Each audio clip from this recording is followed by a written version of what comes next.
ओम साईराम, तुमचे माझ्या व्हिडिओमध्ये स्वागत आहे। व्हिडिओ कुठेही न स्किप करता पूर्ण बघा व आवडल्यास लाईक करा। तर हे पालकाचे बी आहेत जे आज आपल्याला लावायचे आहे। त्यासाठी मी 40% माती घेतली आहे, 20% कंपोस्ट घेतला आहे किंवा शेणखतही घेतलं तरीही चालेल। त्यानंतर एक मुठभर मी निमखली घेतली आहे, थोडंसं कोकोपीट घेतलं आहे, त्यानंतर थोडीशी वाळूचंही प्रमाण ठेवलं आहे। तर आता पावसाळा चालू आहे तर मी ग्रो बॅगमध्ये हे पालकाचे बी लावते आहेत।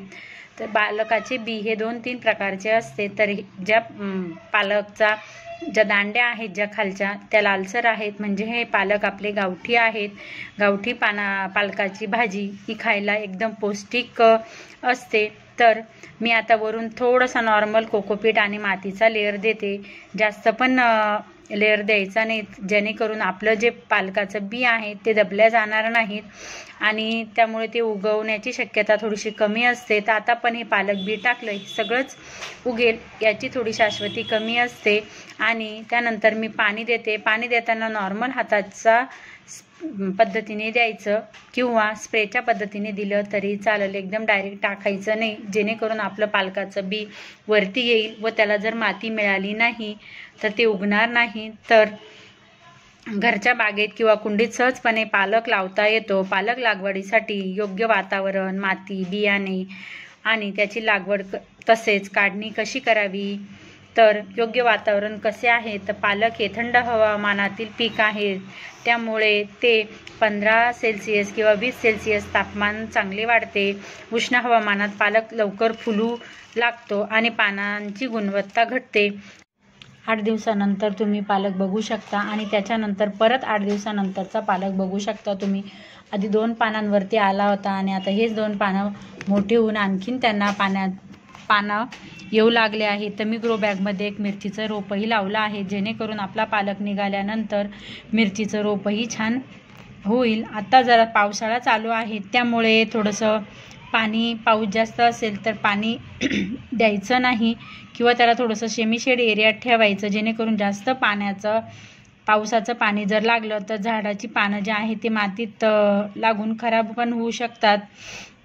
आणि याला खत किंवा पाणी कसे द्यायचे तर लागवडीपूर्वी शेणखत किंवा कंपोस्ट जमिनीत मिसळा, पालकाच्या नियमित पाणी द्या, परंतु जास्तही पाणी देऊ नका, आवश्यकतेनुसार नायट्रोजन खत द्या।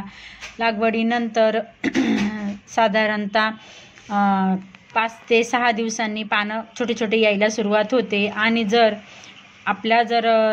झाडाला जर तुम्हाला काहीतरी किड्यांचा अटॅक जर दिसला तर तुम्ही नॉर्मलचा नीम ऑइलचा स्प्रे केला तरीही चालेल, जेणेकरून आपले जे किडे आहेत ते पूर्ण पानं खाण्याचा प्रयत्न करतात आणि आपले जे पानं आहेत ते खराब होऊन जातात। आणि त्यानंतर तुम्ही टायमावर त्याची तपासणी पण करत राहा की जेणेकरून कुठला आळी किंवा काय आलेला आहे की नाही, जेणेकरून आपले पालक खराब होणार नाहीत।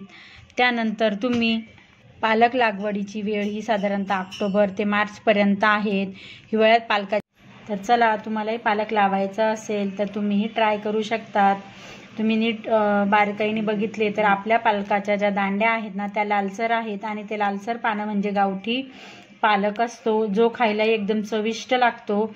आणि आपण जे वेगळे जे सफेद दांड्यांचे पालक असतात ते खायला थोडेसे चविष्ट लागतही नाहीत। तर चला, तुम्हालाही पालक लावायचं असेल तर बी निवडताना चांगले निवडा, जे बी आपले व्यवस्थित उगवेल आणि खराब होणार नाहीत। आणि 4 दाणे थोडे जास्तच टाकायचे, जेणेकरून काही दाणे उगले नाही तरीही काही प्रॉब्लेम नाही, पण बाकीचे नक्कीच उगवता आणि चांगलेही उगवता। तर चला, तुम्हीही पालक ट्राय करा आणि माझा व्हिडिओ आवडल्यास नक्की लाईक आणि सबस्क्राईब करा। तर चला, भेटू पुढच्या व्हिडिओमध्ये। बाय।